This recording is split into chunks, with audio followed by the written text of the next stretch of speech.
It's not a game, it's a rich thing. Solomon and Sheba were a famous pharaoh and queen, the real protagonists in this love story. The story of Solomon and Sheba is well known as one of love. But it is only when we learn their true identities that we see how much affection and adoration Solomon had for his favorite queen. He literally moved mountains to express that love for her, well, mountains of sand and soil to be precise. They still stand as long lines of great hills today which we can look upon and sense a greater love than what went into the building of the pyramids. The famous meeting of Sheba and Solomon. Let us look back at that famous meeting when Sheba first entered Solomon's palace. She was bidden to enter the palace, and when she saw it she thought it was a pool of water, and bared her legs. But Solomon said, "It is a palace paved with glass." Koran, chapter of the ant. Steadying herself on Solomon's arm, she bent down, and removing her sandals modestly lifted the hem of her robe, and stretched out a toe to test the water. The king was taken back with surprise, fooled automatically into a momentary belief that she really did believe a river in some way flowed through the hall. Now it was his turn to express confusion. "It isn't water. They are only glass tiles." Then he saw that she was only teasing, and stammered, "Well, some of my guests have thought it very true to life. But it is well done, isn't it?" The Tutankhamun Code. Finding Solomon's temple and palace. Fragments of glazed tiles depicting water, fish, reeds and birds have only ever been found in the ruins of one ancient palace, that of Ymnhtp3 at Malkata near Luxor. This fact, along with a number of other finds in Luxor, are examined in that of Egypt by the British Egyptian historian Ahmed Osman, and every one of them points only to one man as having been the legendary King Solomon, namely the Pharaoh Ymnhtp3. We are told in the book of 1 Kings that Solomon's temple and palace were so grand and sumptuous that there has to be some archaeological evidence for them, yet nothing has ever been found in modern day Israel despite umpteen digs over more than 100 years. The fabulous remains in Luxor not only match all we are told in the Bible, but many of the ancient walls and columns still stand, shouting out their message that these were built by the 18th dynasty kings David and Solomon, otherwise known in ancient Egypt as Dahut and Salim. Amen. I can only put the blindness of those who do not see down to a religious zeal that just will not allow any belief that the Bible timeline is out by 4 centuries, or that Israel was once a large part of Egypt, a country that they have been taught to hate, even though the Bible itself places Israel and Egypt in the book of 1 Samuel. Solomon and Sheba. Pharaoh Ymnhtp3 and Queen Ediahazeb. Ahmed Osman not only identified both kings but also Solomon's father-in-law, Joseph. The evidence is so extensive that there cannot be any doubt about either of them. The full details of such proof can be studied in Osman's books, and if one prefers a lighter approach, in my novel The Tutankhamun Code. Apart from some 13 facts pointed out by Ahmed Osman which match quite precisely all we are told in the Book of 1 Kings, one have been fortunate in recognizing 11 more. When these are also taken into account, then not one iota of doubt can remain. Solomon was the Pharaoh Ymnhtp3, and the love of his life was his queen Ediahazeb, better known to us as Sheba. Here are a few of the most significant matches of my own finds with the Bible account.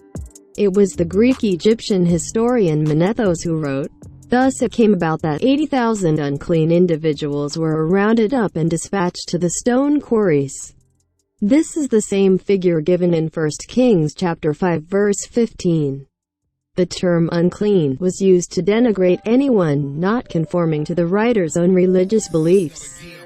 In year 10 of Solomon's reign, he married a foreign princess named Giluhepa, and a marriage scarab was issued with these words, Giluhepa, persons in her harem, 317 women. 1 Kings chapter 11 verse 3 gives it as 300 concubines, a very close match. The Bible tells us that Solomon's father was King David. The father of Ymnhtp3 was actually named in separate hieroglyphs as DHWT, which has to be the same, for it would have been spoken something like Dahut. A shortcut hieroglyph was occasionally used, hence a different translation of DJHWT. Like many other names, this sometimes had the letter Y added on the end, just as we do in English, and another suffix Ms simply meant born of. The Kebra Nagast names many Elek as the eldest son of Solomon, and that he was also known as David. Many Elek has the very same meaning as Ymntwt Ankh, better known today as King Tut. The Hall of Columns at Malkata, Luxor has the same length and breadth as the measurements given in 1 Kings chapter 7 verse 6, within 2 to 3 centimeters. The clincher is in his name YMNHTP3. YMN, the god name for the setting sun in the west, was always written as Amen, even in Greek letters, by Manethos, who was still versant with the Old Egyptian language. Hetep or Hotep was the Egyptian word for peace or rest, which at that time in Hebrew was Salim. As a Hebrew king of Egypt, his own family and his own people would have called him Salim Amen, which evolved into Solomon, then Solomon. Foreign kings ruling other countries, speaking other languages, and for many generations is not that unusual. Guillaume I of England is a case in point, as is Georg Guy of England, who never spoke English. Robert Feather, in his The Mystery of the Copper Scroll of Qumran, suggests that the Egyptian word Hepru is the origin of the name Hebrew, and this has to be true, for the hieroglyph for Hepru creations was a scarab beetle, in Greek, Scarabaeus, and this is what St. Ambrose called the mythical ever-coming sun, Iwsa, Iasuf, in the 4th century AD. More evidence on Solomon and Sheba's true identities. Ralph Ellis tells us in his Jesus, Last of the Pharaohs, that the names of biblical patriarchs are nearly all those of other Egyptian kings, and some are even spelled exactly the same, such as the pharaoh Jacob.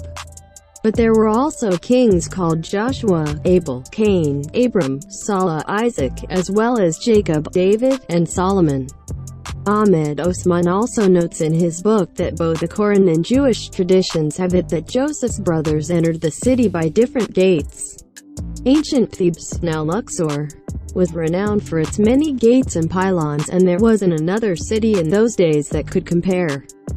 It is quite surprising that not one Egyptologist has ever noticed the legend found by Sir Wallace Budge, which tells us that Solomon's queen was an Abyssinian girl named Etia Zeb, and then realized that the name of Ymntpi's queen, they translate as Taya, should begin with an E.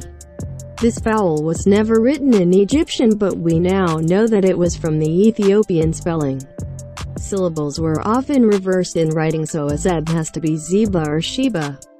The Kebra Nagast even tells us that Solomon and Eti's son was called Meni-Elek, and that he was also known as David, which is DWD in Hebrew and TWT, or Tut in Egyptian.